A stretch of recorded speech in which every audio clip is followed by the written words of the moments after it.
You are listening to the Information Security and OSINT Podcast, episode 29, originally released on October 15th, 2020. As always, I'm your host, Josh Amishav. This week we have Katie Moussouris on the show. Katie launched the first bug bounty program at Microsoft, as well as Hack the Pentagon. She now runs Luda Security, which helps companies and governments create bounty programs to better collaborate with researchers. My three main takeaways from our conversation were: 1, when companies should run a bug bounty program versus a pen test; 2, where a company should be operationally before they institute a bug bounty program; and 3, why companies still need to monitor attack trends even when they have a program in place. You'll enjoy those few things, plus a bunch of other tips along the way.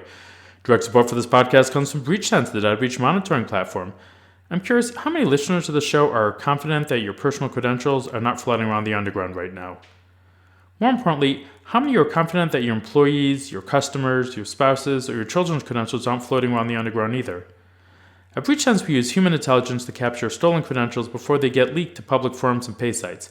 We then crack the hash passwords to give you visibility into whether or not the account needs to be updated. Head on over to breachsense.io/contact to start your free trial and learn how you can prevent account takeover and stop online fraud. Katie Moussouris, welcome to the show. Thank you so much for having me. Really appreciate it. All right, can you tell us a bit about who you are, what do you do, and how you got started? Sure. I am the founder and CEO of Luda Security, and that's a company I started over 4.5 years ago, right after launching Hack the Pentagon, which was the very first bug bounty of the U.S. Department of Defense. And I got my own start way back as a teenager in the late 80s, early 90s, learning how to hack. And I grew up in the Boston area around some of the famous hackers known as the Loft. And we were all dialed into the same bulletin board systems way back then, even predating IRC. And I learned to hack back then. There wasn't a profession for it. And so I went through a few career changes, ended up back as a professional hacker for a living. I was a professional penetration tester in the early 2000s. And then I joined Microsoft as a security strategist, where I launched their first bug bounty programs. I also started a research program at Microsoft, kind of like Google's Project Zero, but predating that program by many years. I started Microsoft Vulnerability Research in 2008, and we were looking for vulnerabilities in third-party software. I also ended up, very unlikely, helping to co-author and co-edit 2 of the ISO standards, and the 2 specifically, ISO 29147 and ISO 30111. And those are the 2 standards that govern the process of vulnerability disclosure and vulnerability handling. So from hacker to molecular biologist to systems administrator to Linux developer to professional hacker to strategist and now to founder and CEO, you have my whole life story pretty much. I love the biology bit. Okay, so what brings a company like Microsoft to, what drove them to start their first bug bounty program? Oh, me. They didn't want to do it. It was completely, what drove them was completely sheer force of will by me. I was literally told no at every single turn. So the popularity of bug bounties and the routine acceptance of bug bounties really took a turning point when I was able to convince Microsoft that even though it was receiving over 200,000 non-spam email messages per year to secure at Microsoft, that even with that kind of traffic coming in, that actually bug bounties to help focus the researchers' eyes on the most interesting problems was in fact in Microsoft's best interest. So it took from starting that project and looking into all of the data that Microsoft had about how its bugs were being reported before that, to launching the programs. It took about 3 years of gathering data and playing with economic theory, game theory, all of that to bring that to fruition. And that's what you saw in 2013 when I launched Microsoft's first bug bounties. And they were the largest bug bounties in the entire industry at that point in time. And they were the first ongoing year-round 6-figure bug bounties. So for kids who can't remember 7 years back, that is your history lesson for today. Okay, so what did you see that, what was like your thought process that said we're getting all these free reports, but you still figured you're going to get better reports? Like, what was going on that you realized this was the way to go? Well, there were a few areas where we were getting the free reports, but the timing was all wrong. So, for example, before there were monetary bug bounties, Microsoft would sort of pay researchers in appreciation, and that appreciation took the form of 10-point Arial font of their name in a Microsoft bulletin. And so, even though we were getting reports for free, the only incentive they had was possibly getting their name in a Microsoft bulletin. So, that was resulting in a very unfortunate dearth of bug reports. So, as in, not many bug reports at all during the beta period of, let's say, Internet Explorer, the browser. So, I took the data from IE10 and showed that there were very few reports coming in during the beta period, and then a huge, awkward, unnecessary spike of bug reports coming in after the beta was closed. Why? Because then you could get your name in a bulletin, right? So, just simply understanding hackers, because it takes one to know one, and understanding that, look, if the only incentive we're giving is recognition, name recognition in a bulletin, why don't we just have a bug bounty at the beginning of the IE11 beta period? And, the hackers are already going to look. We know they're looking. They're already friendly towards us. We know they're willing to give us these valuable bugs for free. So why don't we offer them a little cash reward and focus their eyeballs? So that was one big area that, that Microsoft ended up agreeing with me and moving their bug bounties out into the world that way. And then another major area was in brand new exploitation techniques. So everybody who is listening to this podcast better be familiar with return-oriented programming, or they've got some reading to do. So exploitation techniques, in a nutshell, right, are the ways that you defeat the platform level mitigations. And so what I was able to convince Microsoft of was that, look, we only learn about new exploitation techniques such as return-oriented programming. We only learn about them maybe as they're used in the wild, or maybe through an academic research paper as it's published out loud in the public. So we created an incentive that was actually trying to pull those techniques out of the world and encourage folks to look for those new mitigation bypass techniques. And we were willing to pay $100,000 for them. This was different than the ongoing, pwn-to-own type of once-a-year competitions at the time, which were the only places where you could be paid six figures in the defense market for exploits and vulnerabilities. So we were kind of changing the rhythm of when you could report such things. And we weren't just looking for a working exploit. We wanted one that contained a brand new technique. Why? Because we need years to build new mitigations into the operating system and push it out. So those two areas, getting the bugs earlier during the beta period, and that was done just by showing Microsoft's own data to them and saying that we can improve this experience for everyone involved. And then two, focusing the eyeballs on mitigation bypasses, new advancements in attack science, if you will. And we wanted to know about that so that we could make new advances in defense science, and that would take a long time. So you're getting, I assume, once you launch the program, a large number of new bug reports. How do you decide how much a bug is worth, especially when there's no market existing to decide that? Like, how do you come up with the numbers? Well, that's a great question. And what's funny is that a lot of people think, and a lot of people thought at the time that, well, you're Microsoft and the bugs are being traded on what they call the black market. I hate that term because, well, for many reasons, but one of the reasons is that selling bugs and exploits is not illegal, nor is it amoral. If you think about it very carefully here, I would much rather, for example, governments buy exploits than mandate encryption backdoors into products, for example. So anyway, but where was I going with this? How did I convince them that this? No, how do you decide a bug comes in? How do you decide how much it's worth? How much it's worth? Yeah.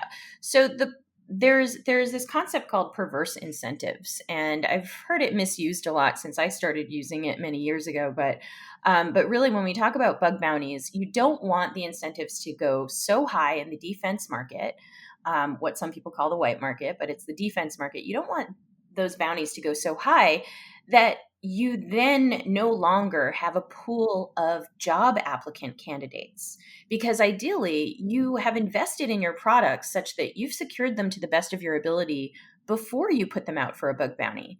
If you eventually change the labor market such that it's way more advantageous cash-wise and freedom-wise to stay outside of an organization than to join it full-time and help, even, even if it's not full-time as an employee, but even on a contract basis where you're able to embed earlier in the development process and make real changes. So essentially, how do you choose the price really depends a lot on how much you've invested internally already, how much, you've basically reached the limits of what your internal folks can do. And you've already hired as many of the best and brightest out of the ecosystem as possible. A lot of organizations now, like Apple is a great example, where I think they've set their bounty price too high. They've set it at $1 million. And quite frankly, a lot of people say, well, if you're a well-paid Apple developer, you can make that much money in a year. And I'm like, really? Is it with one exploit chain though? Is it with one submission that they make their entire salary if their compensation truly is that good? So I want folks to caution themselves when they're hiking up prices and they're thinking about bug bounty prices. How much would this have cost if we had a full-time security engineer trying to run these same tools and find these bugs? So a lot of times I coach people in setting bug bounty prices of being like, look, there are some tools and techniques that you yourself can use or hire professional pen testers to do that will cost you a lot less over time than just putting out these same classes of bugs and then waiting for the public to be your security QA and paying them that way. So I usually try and coach people to think of the entire security investment picture rather than narrowly look at bug bounty prices in a vacuum, because quite frankly, they are not in a vacuum. They are a pressure, on you and on your organization in how well can you recruit these folks in-house versus them staying out and getting paid by you anyway per bug with a bug bounty. Okay, so where should a company be at before they launch a bug bounty program in terms operationally? That's a great question. A few years ago, when organizations and governments were coming to my company for help, such as the UK government, as a great example, the UK government had just started NCSC, which is the National Cybersecurity Center, and they were basically, their version of the NSA, which is GCHQ, sort of made this center for cybersecurity with the goals and missions of not just securing the UK government, but providing resources to UK businesses and consumers to stay safer online. So it was kind of a new mission. And they reached out and they basically said, look, we have done vulnerability disclosure before. We're a government, we're a pretty major government, of course, but we want to formalize our process and make sure we can roll it out to the entirety of the rest of the UK government. So help us with, sort of a maturity assessment and then a program to assess maturity, get people up to speed and capable of running these programs, and not a bug bounty program per se, but a vulnerability disclosure program. A lot of people are obsessed with the bug bounty part of it, which is just the cash reward part of it. But really, the underlying mechanisms to deal with these programs are still in vulnerability disclosure, and there's still, those back end systems that still need to be patched. So effectively, organizations that are ready for a bug bounty have done a lot of vulnerability disclosure already. I see organizations now. So a few years ago, people were approaching this with some sense. And now more recently, people are saying, yeah, but we just want to get started. And we just want to get started. And this is a good place to start. We've been told this is a good and safe place to start. We've been told we can do a private bug bounty and that's good. And that's a place to start. I would absolutely argue against that, because let's just look at your historical forebears. Microsoft has, probably the biggest intake funnel in the world, and they still needed to prepare extra for the spike in submissions and different types of submissions that were going to come with a bug bounty. Similarly, Google, which really led, the modern age of bug bounties way back in 2010, when they offered $1,337 as their first bug bounty, they also published their data and they experienced a 10x spike in case submissions. So just looking at the data of your forebears and who's paved this path for you, I would say that organizations really need to take a good hard look at their capabilities and their maturity. And I developed a maturity model framework to allow organizations to take a look at themselves. They can download it for free off of the Luta Security website. It's lutasecurity.com/VCMM. which stands for Vulnerability Coordination Maturity Model. And it just takes them through a few different practices in 5 capability areas that they need to assess before they even think about doing a vuln disclosure program, let alone a bug bounty program. Okay, so you've talked a bit about pen testing versus or in conjunction with bug bounties. Do you see one replacing the other?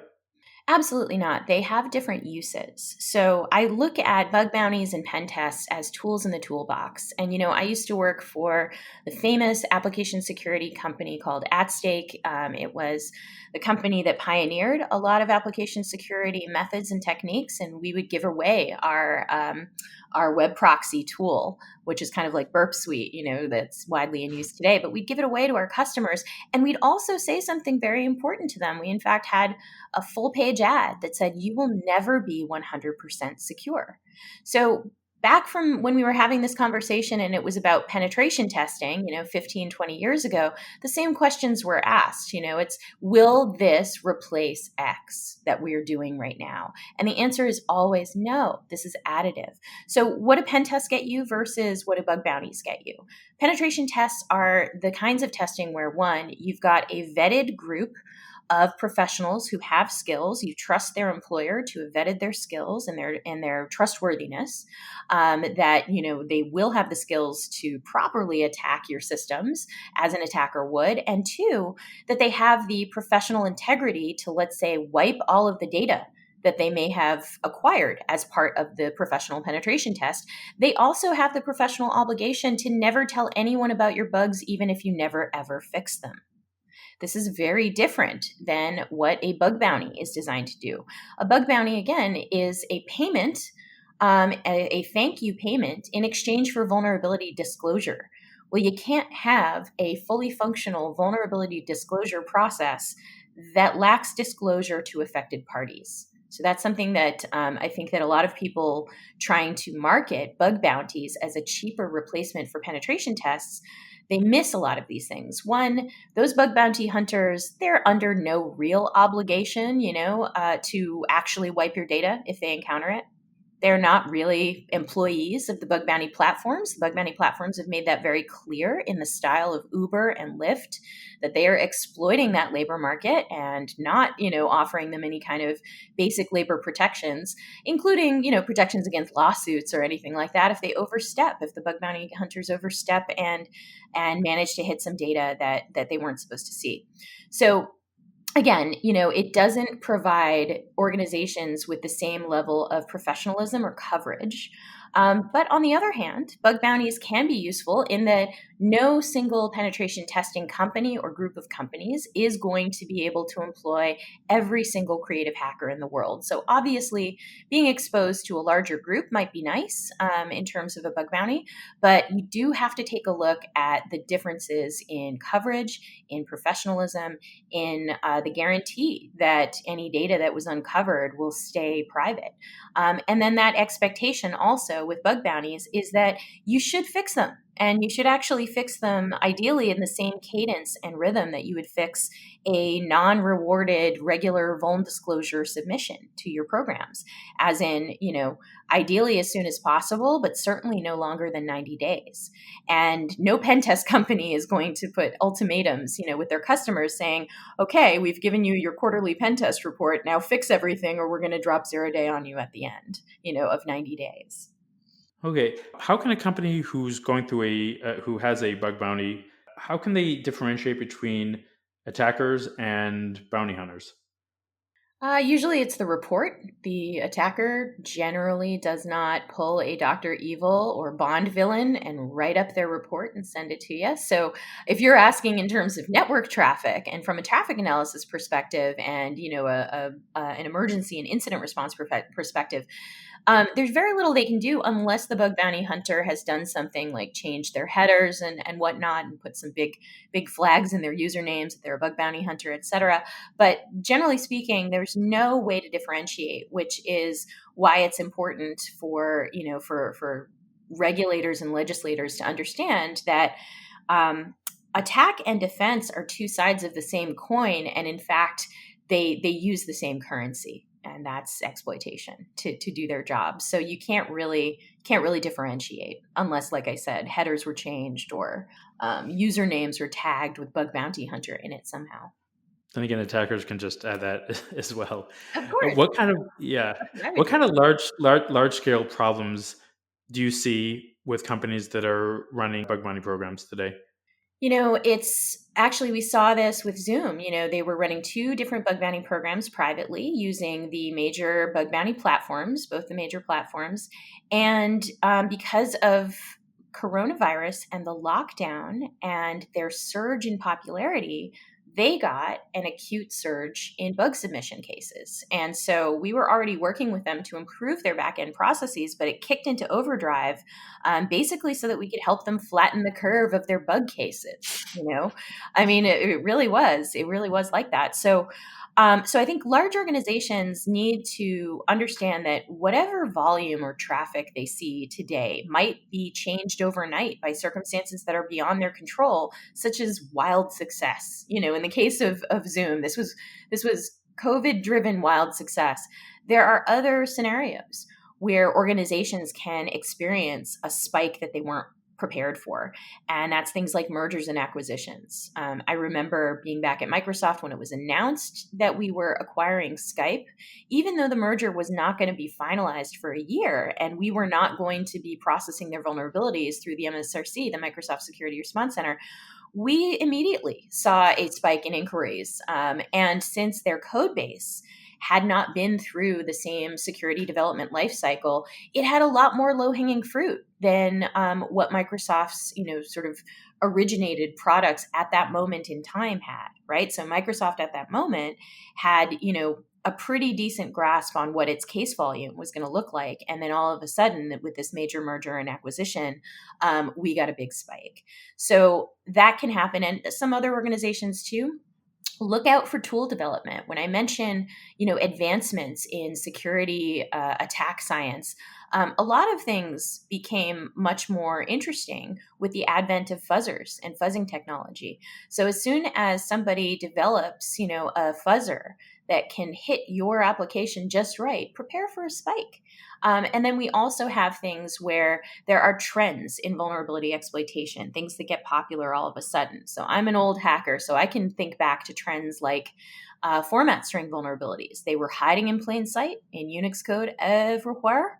And yet it wasn't until Tacek and Newsham wrote a paper in 2001 detailing exactly how to find these, and they were super easy to find, that suddenly all the CVEs that year, like tons of them, were format string vulnerabilities. So watch for trends in exploitation, or attacks or certain types of things. More recent example of that would be binary planting. And, the binary planting stuff, or DLL hijacking or sideloading and whatnot, that went, into vogue a few years ago, and then you got a big spike of cases like that. So if you're smart and you're well-resourced, you're paying attention to these trends, and as soon as a wave starts to swell of a certain type of attack or a certain type of flaw that gains popularity, it would behoove organizations to go look for that themselves before they get that wave of influx of cases exactly like it. Which is what you talked about, running the scans that you can, or the checks that you can run before you launch your bug bounty program. Exactly. I mean, it's Okay, common sense, but it's becoming less common, and that concerns me. okay. You were involved with the Wassenaar agreement. Can you explain what that is and how it affects InfoSec? And I think you had an interest during a hack in the box, how you had to maneuver, I think, disclosure based on that agreement. Oh, right. So the Wassenaar arrangement is it's an agreement between 42 countries, and it's basically an agreement where they make it at the Wassenaar level, at the country level, and then they go back to their individual countries and implement export control changes to their local laws. So I became involved probably, oh my God, at this point, over half a decade ago, when folks were really raising the alarm that the newest controls that were added to the Wassenaar arrangement, but not yet implemented here in the United States, so not yet locally adopted, but agreed to in principle, that these things were going to very, very heavily restrict passing of exploit samples around, passing of even of proof of concept code and tools around without an export control license. So fast forward to 2016, I was asked by the State Department to join the official Wassenaar delegation, part of the U.S. delegation, to help renegotiate the Wassenaar arrangement. So what we ended up doing, what we accomplished, was we got exceptions or exemptions from having to fill out terrible export control paperwork. And the exemptions were around vulnerability disclosure. You don't have to fill out any damn export control paperwork if you need to do a vuln disclosure, and you can go ahead and send whatever you need to send. And also for incident response. Think about WannaCry. If everybody who is sharing samples from around the world, different samples, had to fill out export control license applications for every single time, we wouldn't have had the rapid response that we needed to get that thing under control. So with those exemptions in mind, they only apply to people directly involved in either the incident response, if it's an incident response exemption, or the vuln disclosure itself, if it's a vuln disclosure exemption. So fast forward to the hacking contest that was taking place in Abu Dhabi last year. And it was interesting, one, that it was a pwn-to-own style contest, right, which had been happening for years up in Canada and Japan, two Wassenaar countries. But this is the first time it was going to happen at a large scale outside of the Wassenaar countries. So there were a few different variations here that we had to deal with. One, in pwn-to-own, ZDI, they are directly involved in the vulnerability disclosure and coordination. They are the ones who are the judges, effectively, of whether or not the exploit passes and gets a prize. And they also buy the exploit from the researcher, and they then take it and coordinate and do the rest of the coordination with the vendor involved. So they're directly involved. And in these roles in vuln disclosure, you're either the reporter of the vulnerability, the vendor receiving the vulnerability, or a coordinator who neither found it nor reported it, but is helping to finalize the coordination to get the bug fixed. If you're not one of those roles, then you would need an export license, in theory, to see those exploits, actually the code. You can see them working, you can see them pop calc, but you're not allowed to see the code. So what we had to do in Abu Dhabi was we had to quickly shift, because there were several judges from several countries holding many different citizenships. We had to make it so that the judges ourselves, we the judges, were not allowed to inspect the exploit code at all. And we also had to create a makeshift SCIF where we couldn't even bring our devices into the exploit transfer room, because we were basically trying to exercise as much caution as possible in keeping these things contained and keeping everybody involved out of trouble and out of, basically accidentally violating international export control laws and getting themselves in huge trouble. And as the person who had helped negotiate these exemptions, I knew exactly what we needed to do. And I was pretty much a pain in everyone's butt, making sure that nobody was walking into the room with devices on them, including myself, et cetera. And we pulled it off. But yeah, we came incredibly close to becoming accidental, illegal cyber arms dealers in the Middle East. That really almost happened. That was a real thing, and it was only a year ago. Wow.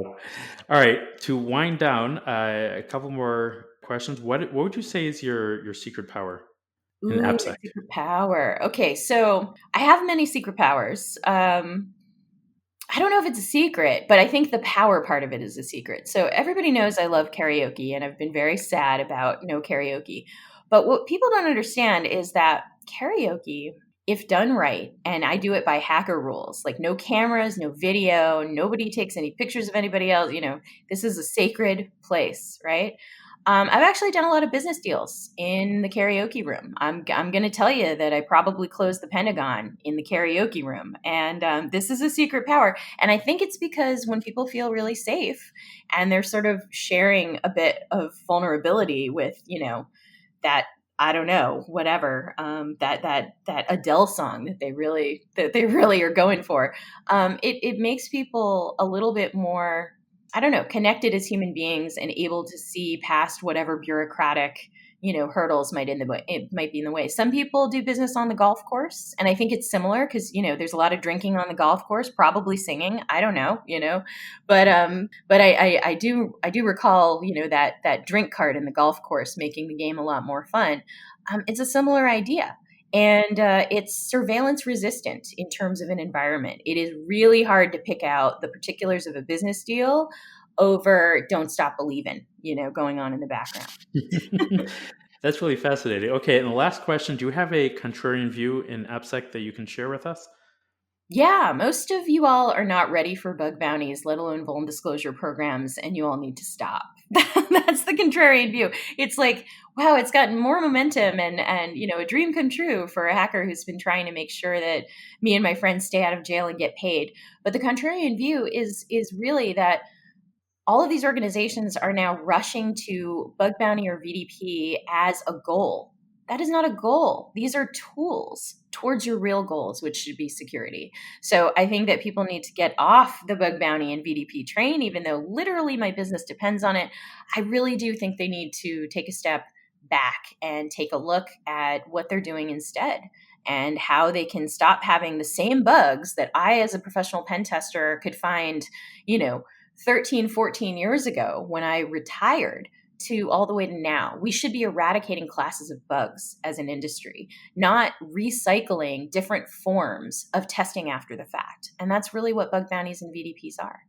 All right, Katie, thank you so much for coming on the show. This has been great and very informative. Cool. Thanks for having me. I appreciate it. All right, that's it for today. If you have any feedback or questions, hit me up on Twitter at Jamus, JMUSE. And if you got value from this episode, then please share it with a friend. See y'all next week.